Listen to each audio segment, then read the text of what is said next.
Well, in this video, we're going to be talking about Rodrygo. But before we do that, I just want to let you know I'll be live on here tonight at 6 o'clock UK time.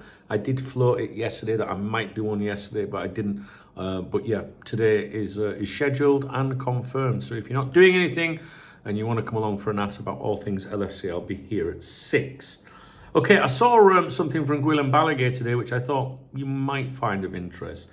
It's to do with Rodrygo, obviously heavily linked with Liverpool several weeks ago. It's gone completely quiet on that front. There's been no credible reporting regarding Rodrygo's status for some time here in Spain. You know, I check the Spanish football dailies every day for you. I go to the cafe and have a look at those for you each day. They're not talking about Rodrygo at the moment anymore. Let me just get straight to the to what Balaguer's said. Balaguer is worth listening to when it comes to Spanish football. I think he's a great guy. I like him a lot.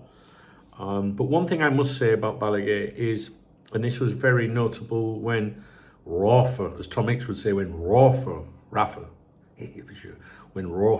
was at Liverpool, was that whenever Balaguer said anything about Liverpool, Rafa, the Spanish contingency of players, he would say one thing in England, but a completely different thing in Spain, because don't forget I have the ability to see both sides. So with Balaguer, you've always got to make sure or check what he's saying. Does that make sense? So he could say something pro-Liverpool in England, but then pro-Real Madrid in Spain. Does that make sense? Anyway, I still like him.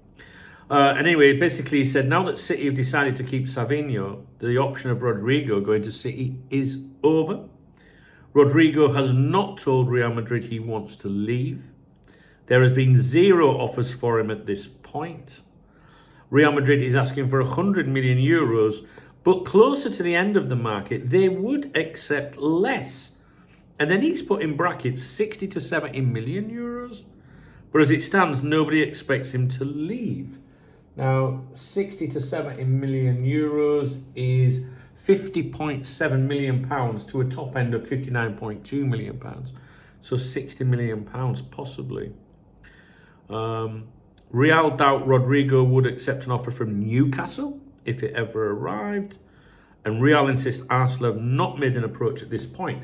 Tottenham, of course, were heavily linked with him as well around the same time as us.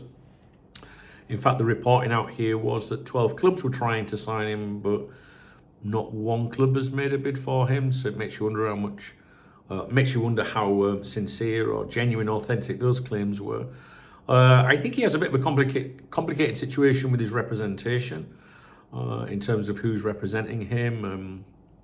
Yeah, that's it really. So that's the latest claim. So I think the key point here, the reason I wanted to make this video for you is, one, we haven't mentioned Rodrygo for a while, but two was just that suggestion that they would accept less. And then he's saying 60 to 70 million euros, which is quite a drop from the 100 million euros minimum that Perez was floating around. Not sure what's going to happen with him. It's like his face doesn't fit there at Real Madrid anymore. I don't know what salary is on there, as to whether he'd be willing to sit it out for a little bit longer. But surely if you're a footballer, you want to be playing football. Liverpool's interest was genuine. I think it was, very serious at one point. But I do think that Liverpool were just like doing the groundwork on it, like trying to find out how much they could get him for, what kind of salary it would be. It all stopped when we stepped up our interest in Isak, to be honest with you. So yeah, that's it. I just think that it was one of those things that Liverpool were looking at. If it was, if they could do it reasonably, like cheap, like an opportunistic transfer option, like we heard that mentioned quite a bit, don't we? If it was an opportunistic situation, then maybe they would do it. But it went very quiet, and we've not heard anything since. Even the Tottenham stuff's gone quiet. But yeah, despite what you might be seeing online from the Twitter twats and the content instigators and aggregators over here in Spain, there is nothing credible about Rodrygo's situation. But I pay attention to Balaguer, and I just thought you might want to know what the latest is with that one. All right, guys, I'll leave it with you. If you found the video informative, please thumbs up the video. Please drop me a comment. And yeah, if you want to buy me a coffee or a beer, there's a super thanks button under the video. And I always give a shout out to everybody that does that in my morning briefing on my other channel. There's a massive morning briefing today, well over an hour long, on my other YouTube channel, Duncan Oldham. The link to that's in the video description, and it should be on the screen around now. All right, guys. I don't think Liverpool still have any interest in Rodrygo, do you? That could change if Isak fell through, maybe, but I don't know. It feels like Liverpool did some sniffing and were put off by the situation. Or maybe they just put all the focus on Isak. Let me know what you think. All right, guys. Cheers.